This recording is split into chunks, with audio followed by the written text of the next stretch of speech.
Happy Women's Day to everyone. Happy Women's Day everyone. International women's day आज हम लोग celebrate कर रहे हैं।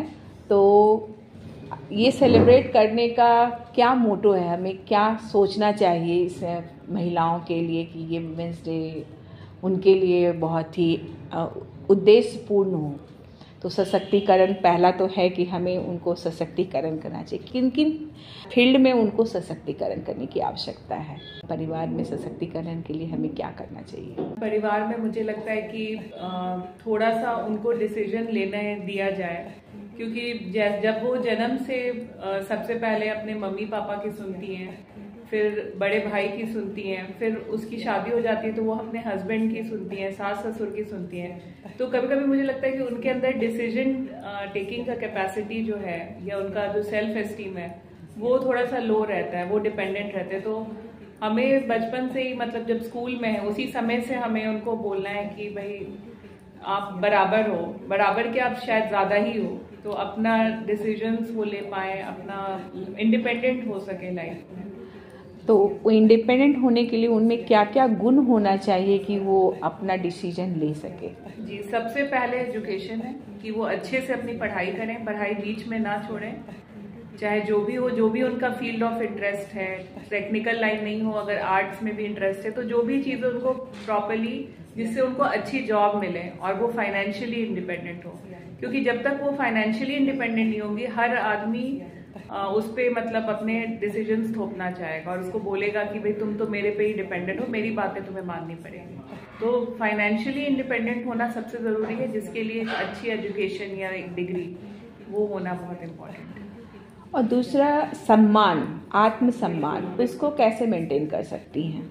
उसके लिए उन्हें क्या करना चाहिए अपने परिवार में या अपने वर्क प्लेस पे या समाज में?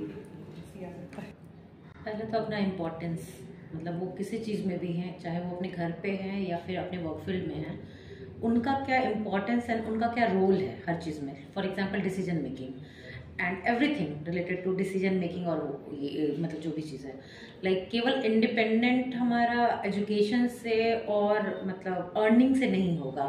लाइक उनका एक मेंटल स्टेटस डिसीजन लेने का, वो भी इम्पॉर्टेंट है इंडिपेंडेंट होने में। इनफैक्ट वो ज़्यादा ज़रूरत है, क्योंकि केवल हम लोग बहुत जगह ये भी हो रहा है कि she is like earning also but still she is dependent on anyone, right.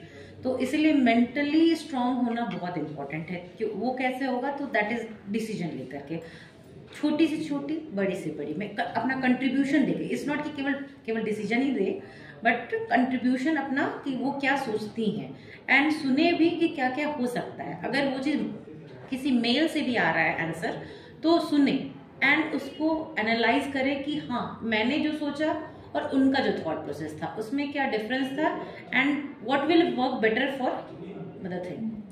तो ये थी बातें अभी आत्मसम्मान, शिक्षा, इसके बारे में। अब दूसरी एक बहुत ही इम्पॉर्टेंट है महिलाओं का स्वास्थ्य। तो उसके बारे में आपकी क्या सोच है? महिलाओं का स्वास्थ्य के बारे में ये सोचना है मैम कि स्वास्थ्य की शुरुआत घर से ही होनी चाहिए। उसकी जो शिक्षा है, हर माँ बाप को अपने बच्चे को जानना चाहिए, चाहे वो लड़की हो चाहे वो लड़का हो, उसको उसी समय से सिखाना चाहिए कि अपने स्वास्थ्य को लेकर सजग रहे। कुछ भी अगर तकलीफ हो तो सबसे पहले अपने फैमिली मेम्बर्स को बताएं। और अगर जैसे अब हम लोग इतने एजुकेटेड हो गए हैं, या जो लड़कियां हैं जो काम पे जाती हैं या जो पढ़ रही हैं, वो लोग अपने अब जानती हैं कि हम लोग को क्या क्या तकलीफ हो रही है, तो उस तकलीफ को ना छुपाएं। सबसे पहले जाके जो भी काउंसलर हैं या डॉक्टर हैं उनसे जाके कंसल्ट करें। साथ ही आजकल तो इतना प्रचार प्रसार होता है जो भी बीमारियां हो रही हैं उसके बारे में, अगर उसके बारे में सजग रहेंगी, ताकि मतलब अगर बड़ी अनहोनी होने से पहले ही रोक सकें। जैसे आज तो स्कूलों में पहले से ही बता दिया जाता है कि अनीमिया के क्या लक्षण हैं, तो अनीमिया के लक्षण अब बच्चों को भी पता है कि हमको थकान लगेगी, कमजोरी लगेगी। तो उससे है कि वो अपनी स्कूल टीचर को या जो भी अगल बगल की जो आंगनवाड़ी वर्कर्स हो गई, या इनफैक्ट शहर के स्कूल में भी, हमारे स्कूल में जैसे काउंसलर हुआ करती थी, तो हमें कोई दिक्कत होती तो हम अपने स्कूल टीचर या काउंसलर के पास जाते। तो अब मुझे ये लगता है कि each and every child, either a male और a female, they should know about the health status, कि हमारा हेल्थ स्टेटस क्या है। तो अब हम लोग को और ज़्यादा सजग होना चाहिए। और प्लस जो पॉलिसीज़ आते हैं, तो पॉलिसीज़ के बारे में अभी भी लोगों को बहुत जानकारी नहीं है, तो इस जानकारी को हम लोग को और प्रोपोगेट करना चाहिए। मतलब सरकार को और जो भी उसको प्रोपोगेट करते हैं उसको एडवर्टाइजमेंट के थ्रू या जो भी थ्रू टीवी के थ्रू और मतलब सजग करना चाहिए लोगों को कि कैसे आप अपना स्वास्थ्य को अच्छा रख सकते हैं। जैसे ओके, अब है कि हमारे पास शिक्षा भी है, स्वास्थ्य भी है, डिसीजन मेकिंग भी है। अब होता है कि फाइनेंशियल सपोर्ट, जिसके लिए कि कुछ महिलाएं अपना उद्यम खुद करना चाहती हैं। तो क्या आप बता सकते हैं कि वो अपनी जो उद्यम को कैसे आगे बढ़ा सकती हैं? उसके लिए क्या सरकारी कोई योजना है? सरकारी योजनाएं तो अभी आ गई हैं।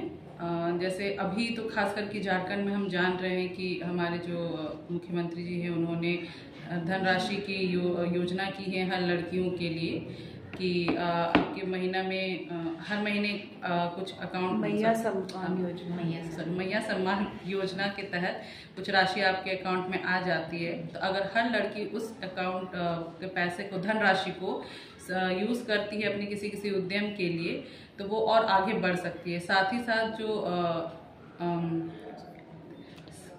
स्किल इंक्रीज करने के लिए जो हमारे मुख्यमंत्री ने जो इंस्टीट्यूट खोले हैं, वहाँ पे भी गांव के बच्चे, शहर के बच्चे जाते हैं ट्रेनिंग करने के लिए, जिससे उनकी शिक्षा साथ ही साथ स्किल की असेसमेंट होती है, उनके बाद उनको नौकरियां मिलती हैं।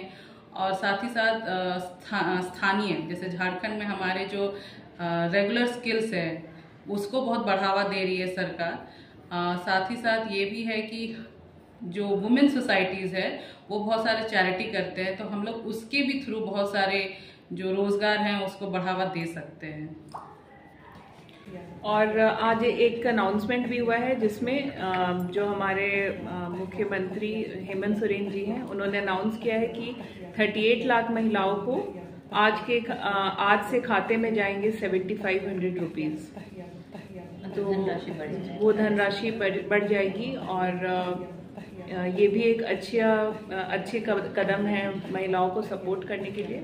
और वर्क प्लेस पे एक बात मैं बोलना चाहूँगी कि बहुत ज़रूरी है कि आपस में हम महिलाएं एक दूसरे को सपोर्ट करें और एक दूसरे को मेंटली सपोर्ट करें, इमोशनली सपोर्ट करें, क्योंकि हम लोग घर छोड़ के आते हैं, घर में बहुत सारे प्रॉब्लम्स होते हैं जो हम फेस करते हैं और काम पे हम लोग कई बार कॉन्सेंट्रेट नहीं कर पाते, उन प्रॉब्लम्स में हमारा दिमाग उलझा रहता है। तो अगर हम लोग एक दूसरे के लिए सपोर्ट सिस्टम बन जाए तो ये हमें बहुत मदद मिलेगी काम करने के लिए, क्योंकि मेल्स तो अपने सारे प्रॉब्लम्स घर में छोड़ के निकलते हैं काम करने के लिए, पर हम नहीं छोड़ सकते। हम बच्चों को भी घर पे छोड़ कर आए हैं, घर में कई सारी रिस्पॉन्सिबिलिटीज़ है जो हम छोड़ कर आए हैं, और कई बार कुछ होता है कि किसी की कुछ नोक झोंक हो गई, वो चीज़ भी हमारे दिमाग में चलते रहती है। तो आपस में हम एक दूसरे को सपोर्ट करें, ये बहुत ज़रूरी है। और एक और बात जो मुझे बहुत ज़रूरी लगती है कि हमारे अगेंस्ट अगर कुछ हैरासमेंट हो रहा है तो हम लोग उसके अगेंस्ट काम कर सके, ना कि चुपचाप उसको सहते रहें, ये सोच के कि अगर हमारे सीनियर्स हैं उन्होंने कुछ बोल दिया तो वो नहीं सहना चाहिए, और उसके लिए कमेटी भी होनी चाहिए जिसमें हम डिस्कस कर सकें। धन्यवाद डॉक्टर स्मृति और डॉक्टर निवेदिता और डॉक्टर नीलांजलि। आप लोगों ने इस महिला दिवस के अवसर पर बहुत अच्छे विचार रखे। ये डॉक्टर्स हमारी हैं, ये कम्युनिटी मेडिसिन में हैं, इन्होंने अपने विचार बहुत अच्छे रखे। हम महिलाएं अगर अपने विचार के अनुरूप काम करें, लोगों को जागरूक करें, तो हम जो महिलाएं आज इतने घर से बाहर निकल के आए हैं वो आगे भी लोगों को जागरूक करेंगे तो ज़्यादा से ज़्यादा महिलाएं जो उनके खिलाफ, जो डॉक्टर स्मृति ने बताया कि इतने लोगों के प्रति जो हैरेसमेंट हो रहे हैं उसके लिए बोलें, तो ये इतने हैरेसमेंट नहीं होंगे। और सबसे अच्छी बात जो डॉक्टर निवेदिता ने बनाई कि आत्मसम्मान को कैसे बनाए रखें, वो बहुत इम्पॉर्टेंट है। और डॉक्टर नीलांजलि ने स्वास्थ्य के बारे में बताया कि महिलाएं अपने स्वास्थ्य का ध्यान रखें। अगर वो अपना स्वास्थ्य ध्यान रखती हैं तो वो पूरे परिवार का ध्यान रख सकती हैं।